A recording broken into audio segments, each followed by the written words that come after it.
All right. Ooh, this a little feedback. All right. Welcome to another episode of Making of the Track. And this is all raw and uncut. And I'm just gonna go through kind of the process of mixing a record that I made called Got Funk, which I've pitched to many labels, and no bites, and that happens. And I am putting it out on my own label.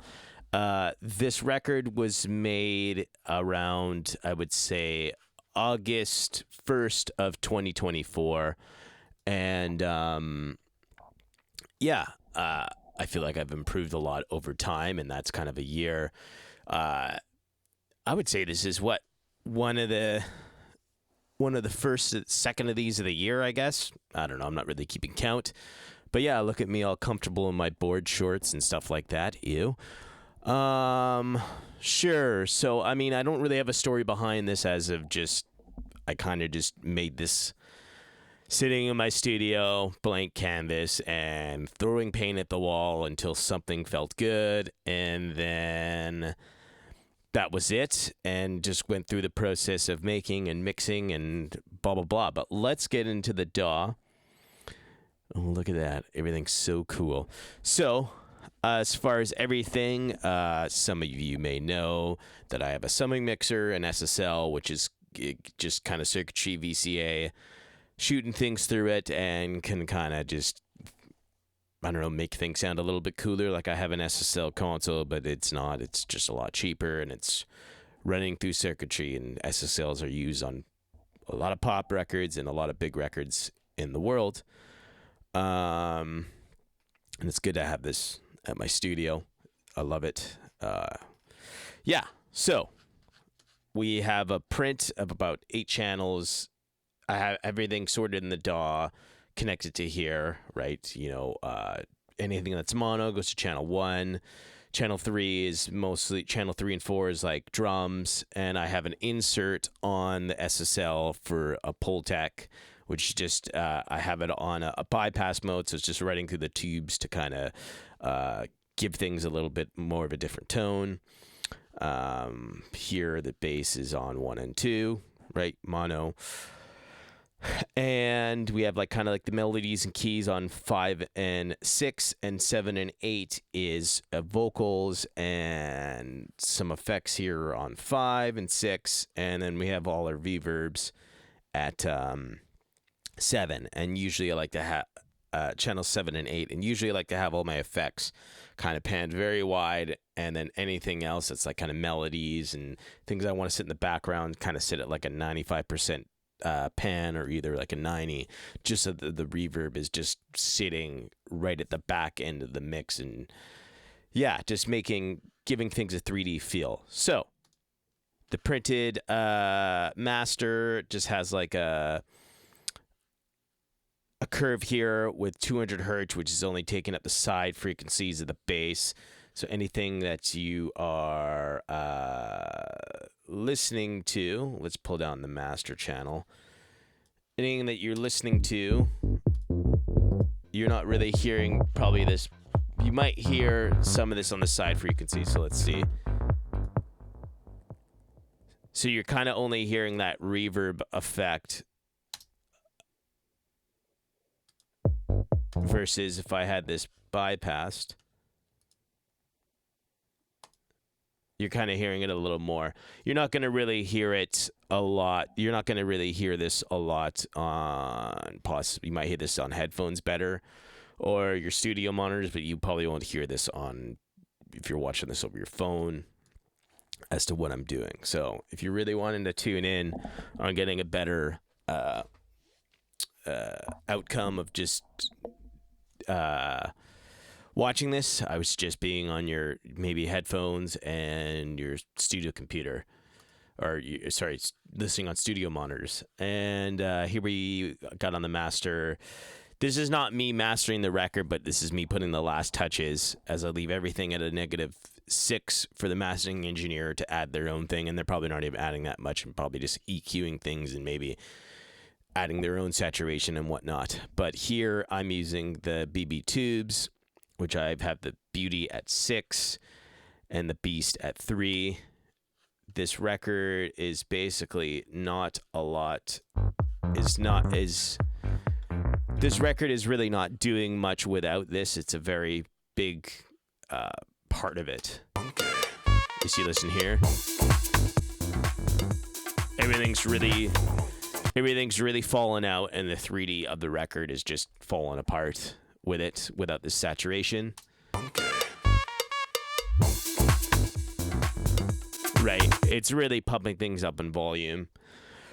And here we have the Safara even kind of evening out harmonics and giving out odd harmonics. I'd say it's kind of like a saturator, but more concentrating on more of like side signals and front signals and whatnot.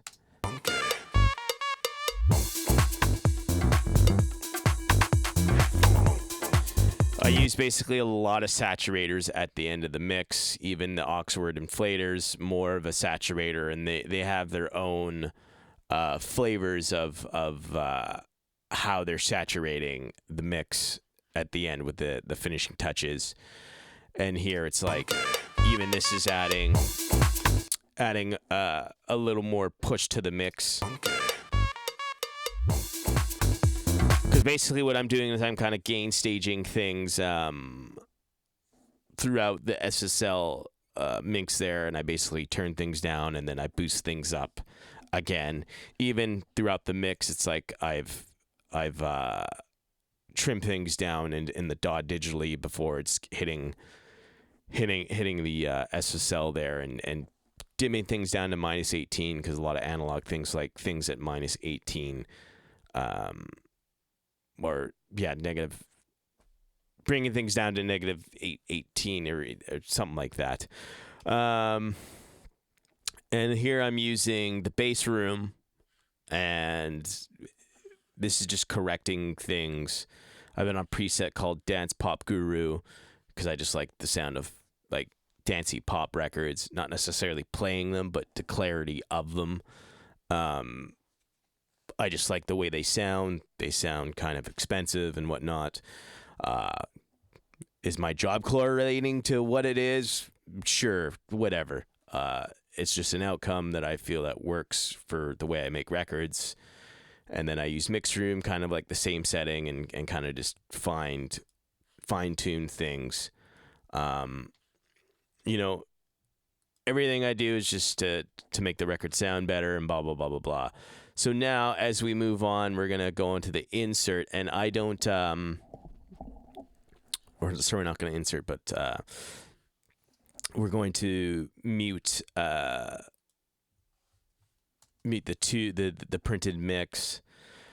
Maybe I should go along even what's happening here. And these are like filters here that I'm adding in the mix here. Kind of just give more vibe here. Right, just the one knob just really gives a vibe, right? It's kind of like just the DJ using the high pass filter, right? And then I think I'm using Infinite on some parts. I'm unsure where. This beat. Let's see.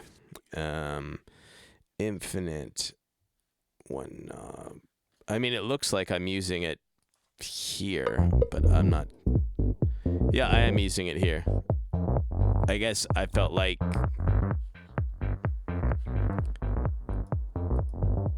let's see, complex.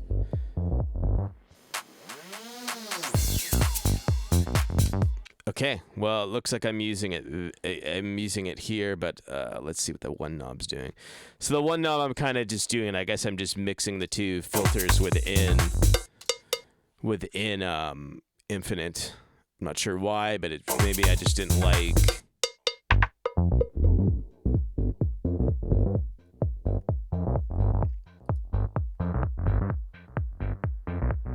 Yeah, because I'm using the filter here in Infinite, right? So it's interesting going back on these mix decisions, because it's like I got no idea what I was doing, and most of the thing, it's just like I made these decisions for a reason, and I have no idea what I'm doing now with it. But I would think because I have this filter going on is I didn't like what the previous what the filter was doing with infinite here. Let's even see what it's doing here.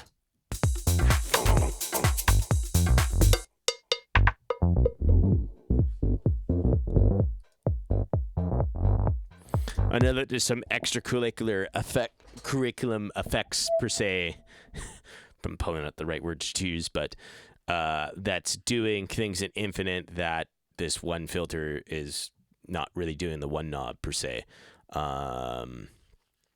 Versus there's a timing effect with the 1 second effect with the delay, which I wanted to use in the reverb to kind of just open things up with the effect at the same time. And I guess I've just kind of let the high pass filter within this plugin do its thing as well.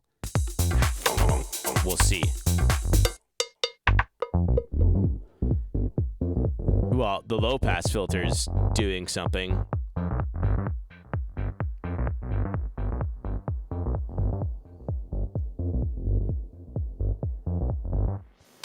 Okay, well, let's move on. Let's move on from this mess because we'll just be here all day with me figuring out because I'm not quick at figuring things out. So let's move on to the meat and potatoes within the track. And obviously we have the kick here, right? Custom made from yours truly. Here we're just kind of ducking out 135. This is probably not necessary, but it's just in case, so we're not getting low-end energy into kind of like a stereo field of the low end of the mix, even though everything's pan mono. Just do it just in case, but probably really not necessary. Then using an SSL, I usually like to use UAD plugins because they're particularly most accurate to analog stuff per se of what they recreate.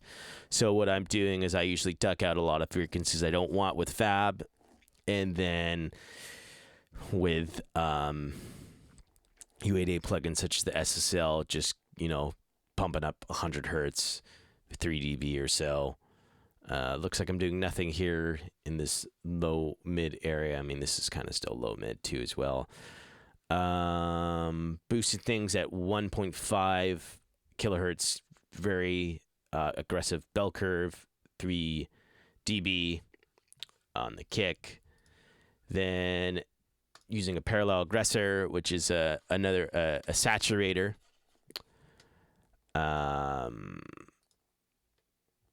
This standard clip, I think it's because I was I saw some stupid trick that I wanted to try, and I don't even think I've been doing it anymore, but just to clip off the top of the kick for some reason. And I think it was just some trick that I was trying out and just to see how it correlated. I don't really think I'm going to do it again.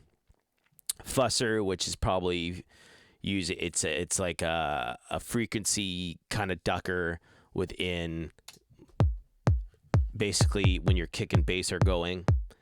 So every time the kick and bass are going, much kind of like a sidechain thing, but more just with the frequencies, whatever's fighting within the bass, it's ducking and pulling things back and forth. I don't use it as much. Right now I'm using like a waves curves thing. I switch things up every now and again, but I'm using like a waves curve thing that basically kind of does the same thing, but in one plugin. Because I just want to use less processing power. So then I have more options to do more things. Because once you start using more processing power with your computer, things tend to lag, and Pro Tools is a pretty stupid, like hot rod type DAW. It just has problems like it's an expensive sports car that's a piece of shit. Excuse my language. Just kind of standard clap stuff here, right?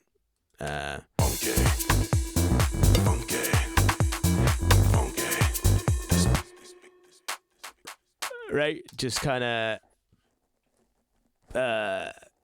ducking things I don't need with fab, right, and boosting things up in the low mids just to kind of give the claps a little more muscle. Then we go use the legendary Harrison EQ here, which is just 4 dB raising, and it's kind of, we say, I don't know, maybe 400 kilohertz or so, something like that, just giving things more body and using a bell there.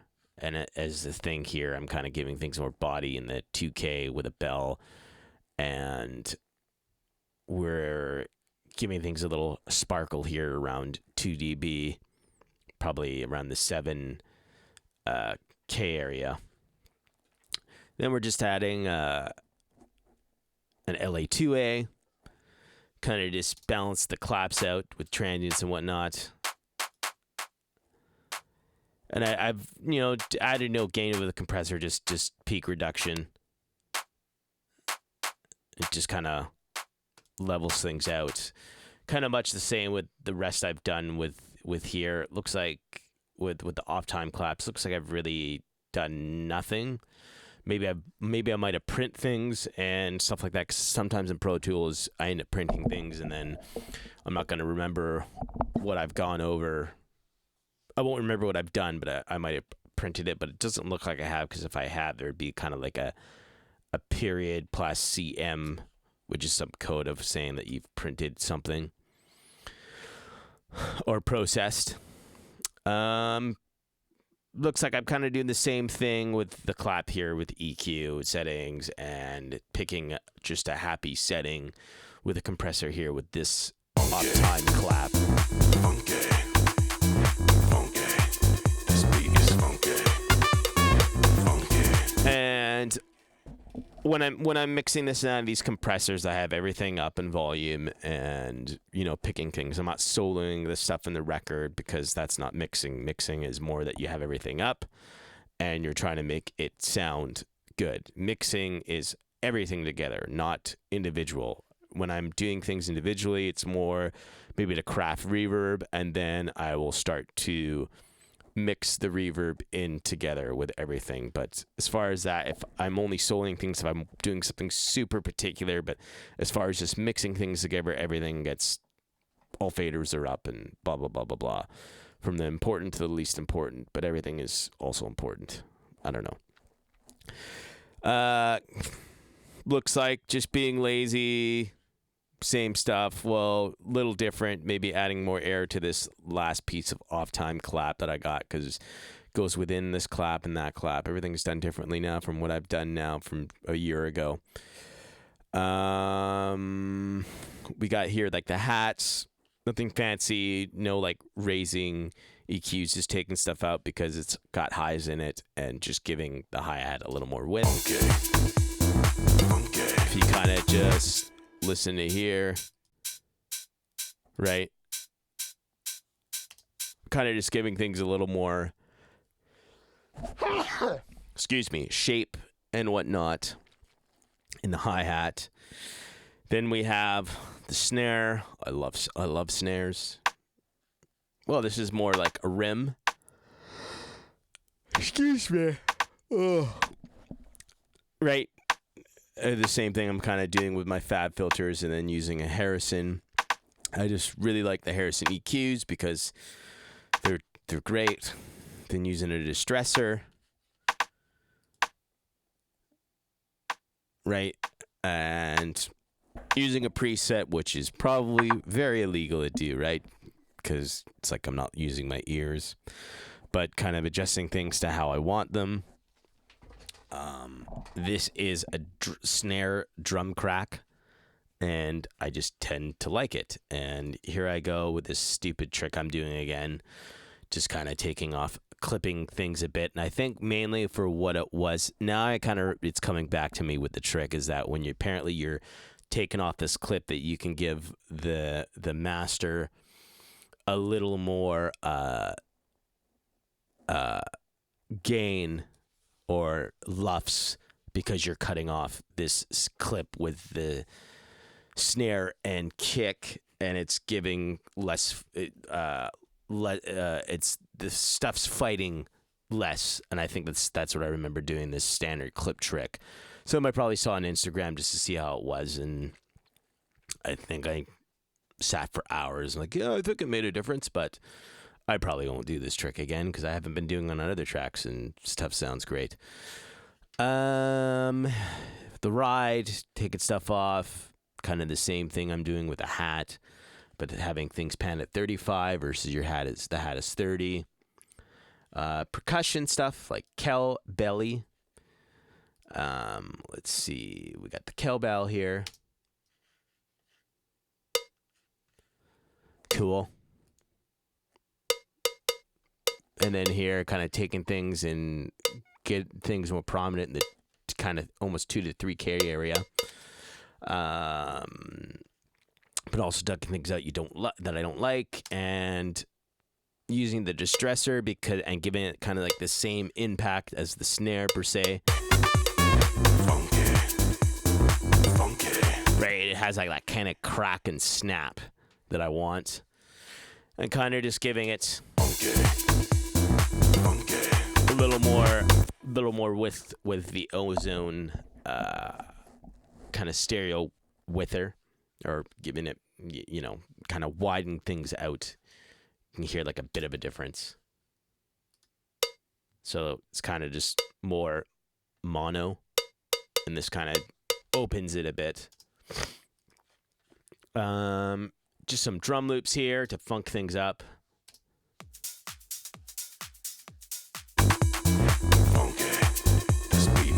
And, muting them, it's like when these aren't here, it makes it boring.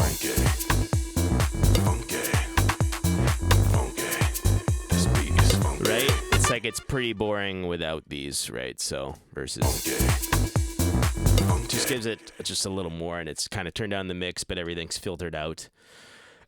As in, like, the low end is not there within this loop, because it's all just a full out loop, right? It's just to give it like more swing, kind of like when you notice like a DJ's mixing in a record, it just ups the dance floor's energy when records are getting mixed together. So it's kind of like the same idea, to just give more energy to the record. Then we have bongos.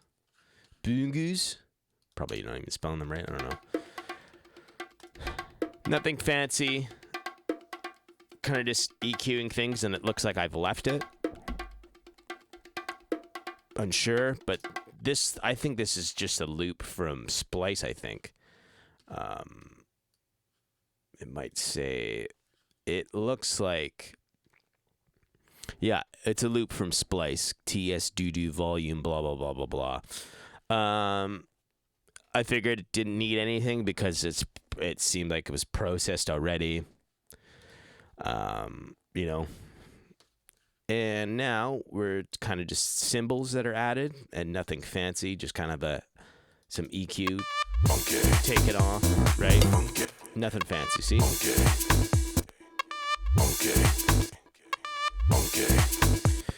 And it kind of helps a bit, just giving a little EQ with the cymbal. I feel like makes it a little more rich in sound versus having that.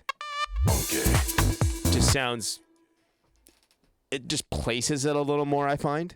Yeah, it seems everything is out there, but I feel it just places things a little more. Then we have the tom.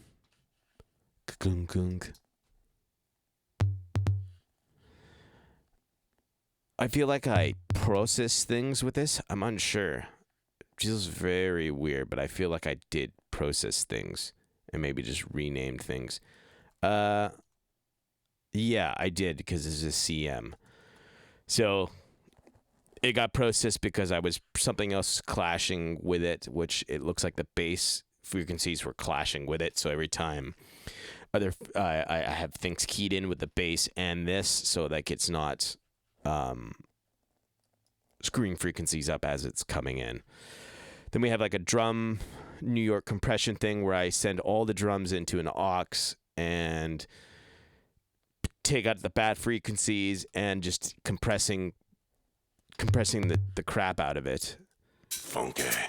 This beat is funky. Let's see. So just look at an example. Sounds like kind of flat without it versus here. This was probably a preset, and I started adjusting things because it's a drum bus preset. Everyone says it's a no to do that, but whatever. Got the job done. Cool. Then we have another kind of like instrument comp bus, which is kind of like this. It's the same idea that I'm doing with the drums, but instead it's all the instruments, effects, and vocals, and just EQing things off, not pushing anything up, and because I'm just kind of bringing everything in there, subtractive EQ, and just a silk bus preset. Another no that people say to do, but looks like I've done it.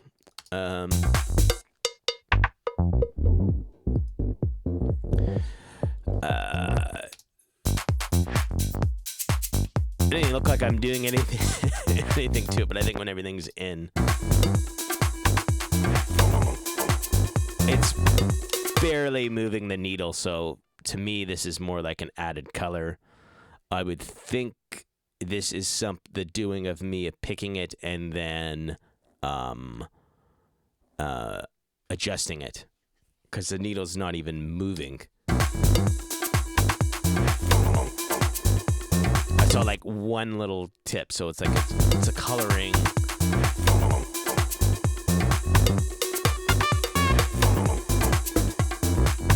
Yeah, there it goes. It moves again. So really, this Manley's adding in a coloring effect, I would say. Yeah.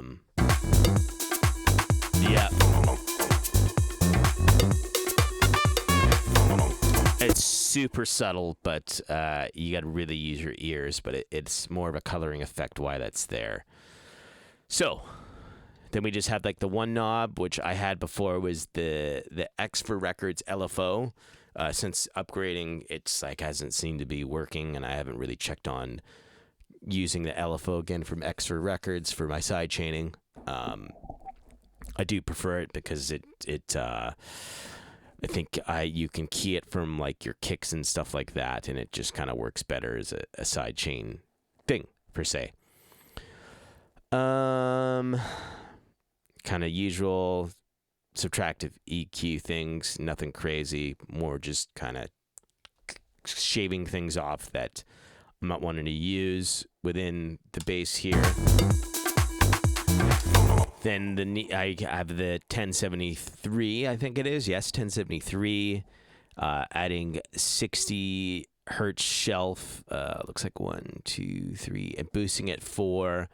Then adding a 3K bell and 3 dB boost around, and just kind of like a shelf high frequency. I'm not sure where this shelf starts, but I would think it would be starting in more of like a 10K region if my ears are right, but I'm probably wrong. Who knows? You can add the comments in there and see what happens. But yeah, here it's just added my own little taste of what I've wanted here.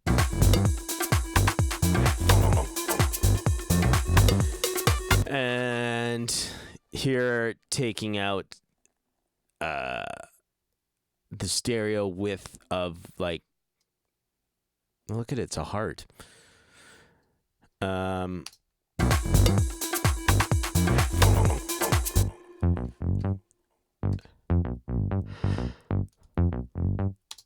everything at 200 hertz is basically monoed, and there's just no stereo field of it there, versus anything that's 200 hertz and up is kind of more like a spread.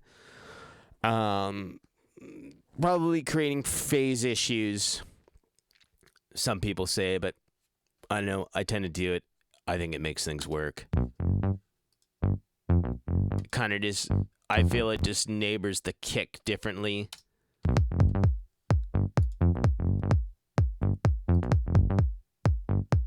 I just feel like it makes a little more room for the kick. Like I'm not spraying it a ton, but it just, I feel doing this makes more 3D shape.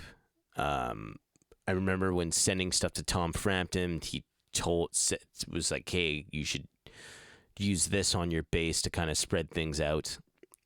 Still send him masters to this day. He didn't master this one. I had someone else do it because I wanted to kind of just see if I can use other people. I forgot the mastering engineer's name that I used on this record, but yes, they got the job done. And here, just using a parallel aggressor, saturator type thing, fuser, kind of just so frequencies aren't clashing, and some gain. Instead of me using automation, like adding it here, I'm adding it in the plugin, and this is kind of more like kind of climaxes, I think.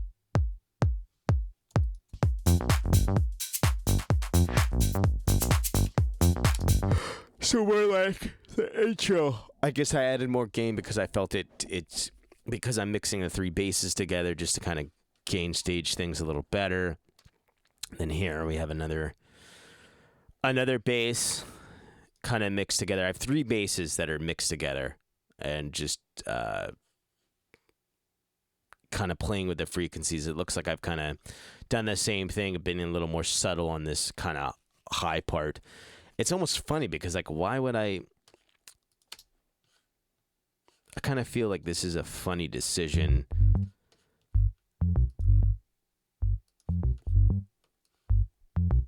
Okay, well, it is doing something, so maybe like, okay, so there's a little bit of edge because I'm like saying this is doing something in the 10K region, but there's a reach there to do something. So whatever. I use my ears.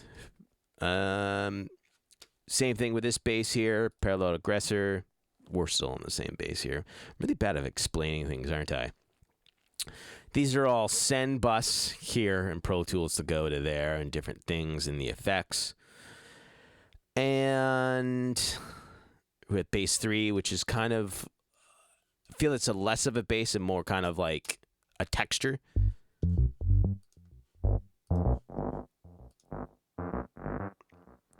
Doesn't feel as subby, but yes, it's just more, I feel this is more of a texture. This is kind of like the hook area. Even here. Right.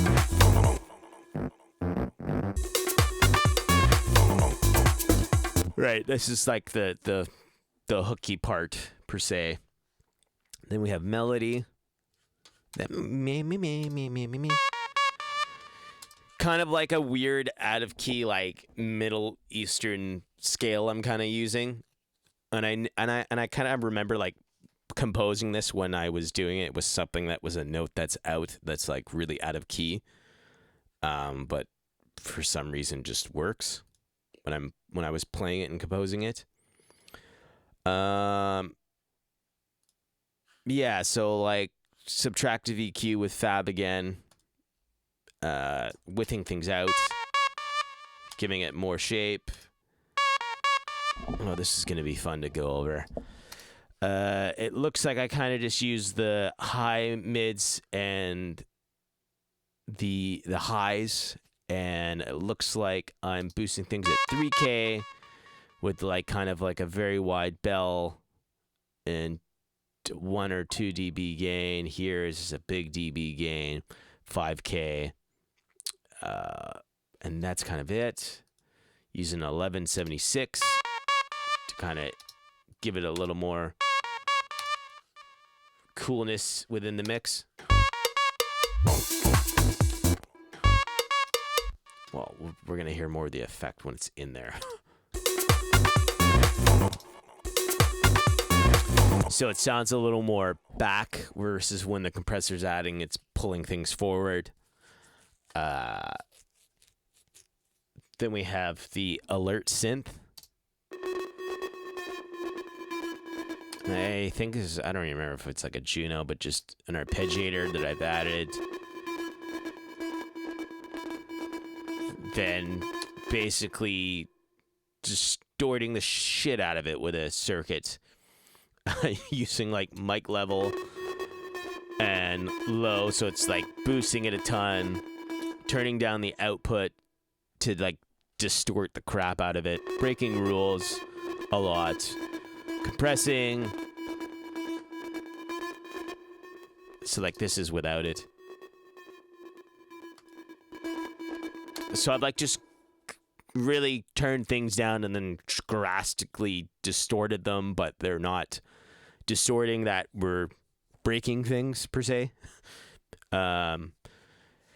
Yeah. Saturation, but in its distorted way. I'm not really good at explaining things, aren't I?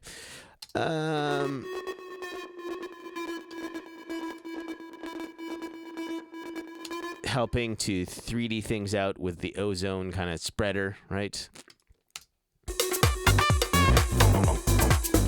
can kind of just hear that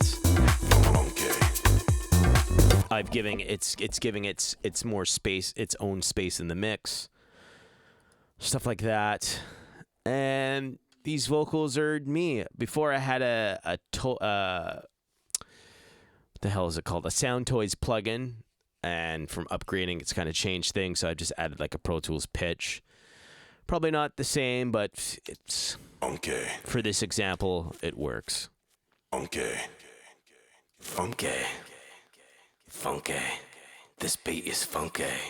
So it sounds like I pitched it already and then pitched it again and just played with various pitching to do it. So like it had like a certain pitch to it for I don't know what.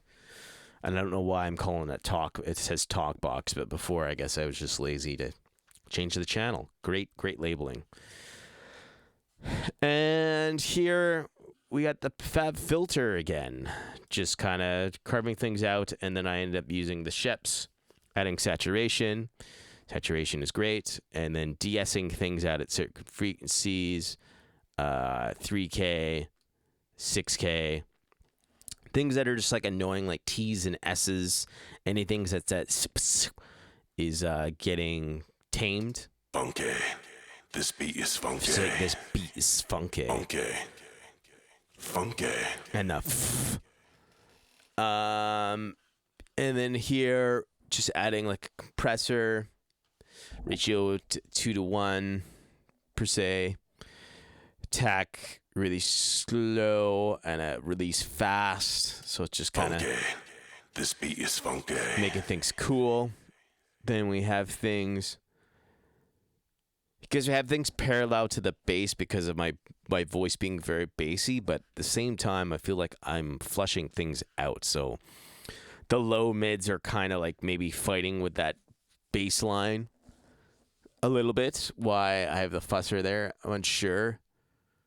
I feel like the fusser is here for like a certain section for why it's there, and something was just bothering me why that's the pick there. And then we have just kind of like a reverse effect of the bass, right? And have it panned like at 35 to give just some type of cool wavy, not taking up too much room in the mix, right? Even though there's other things that are there. This beat is funky. Funky. Kind of a bold choice. I kind of would make it a little more wide, but I guess my head was in a different game for why things were there that way or whatever. And then here we have our where is it? There it is. We have the Hitsville. It's just like for Motown Records. And just using this on the vocal for reverb, taking things out that we don't need, and then side chaining it. This beat is funky. Funky. Funky. I kind of find this weird because this is side chained to the vocal and nothing is happening. Funky. Okay. I guess it's more when things are out. This beat is funky. Funky. Funky. Funky. This beat is funky. I don't know, maybe it's the gain with something's different with the gain or something, but usually I have this so that like the reverb has more room, that every time a vocal comes in, it's compressing it and it's not making the reverb basically go all over the place in a mix. That's why this is done, because you can see that the vocals keyed sidechained into the reverb here. And then it's kind of the same thing with the delay. I'm doing the same thing. It just kind of just makes things a little more cleaner, really. This beat is funky. Whoops. Funky. Funky. Funky. This beat is funky. Just kind of makes things a little more present and more controlled into the speaker, I find. And then here we're kind of just adding, I'd say, like kind of like a chorus here. It says wide lush. I would think this is a chorus, like a chorus effect to this. This beat is funky. Funky. Funky. Funky. This beat is funky. It's like a delay chorus thing, and it just kind of makes things wide and lush per se. This beat is funky. Funky. Funky. Exactly what the preset says. And then here we just have like the silly synth that has a funny effect in it, so it would probably be this one. Oh God, here he is. Okay. No, this God. beat is funky. Funky. Yep, right there, the H delay, just having a ping pong effect at 1/8, and then the alert, just kind of just a room there. Okay. This beat is funky. Funky. Funky. This beat is funky. See?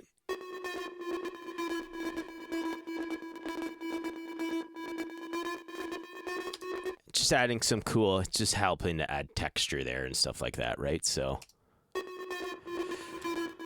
and then here I feel like I had, so the thing with the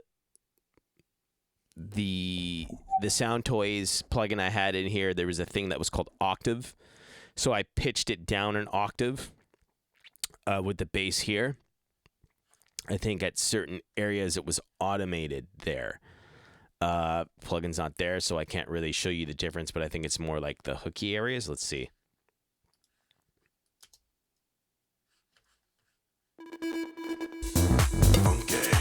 Yeah, so when the hook kicks in, the octave part activates in an aux, which kind of brings the hook out a little more. I couldn't really demonstrate it with a Pro Tools plugin. And then just using a distressor on here to kind of compress it a little more. And it looks like I have like a distortion sans amp here, just kind of like adding more grittiness. And yeah, I mean, that's it really. So let's switch screens. Yeah, so I hope I wasn't too boring with this episode. It's been a while since I've done this, so please, I'm going to have a link in description to pre-save the record. If you can get a copy, I'd love it. I can take all the support and that I need. And thanks for tuning in. It was really, really, really awesome. I don't have anything else to say. And I'll see you in the next one. Bye-bye.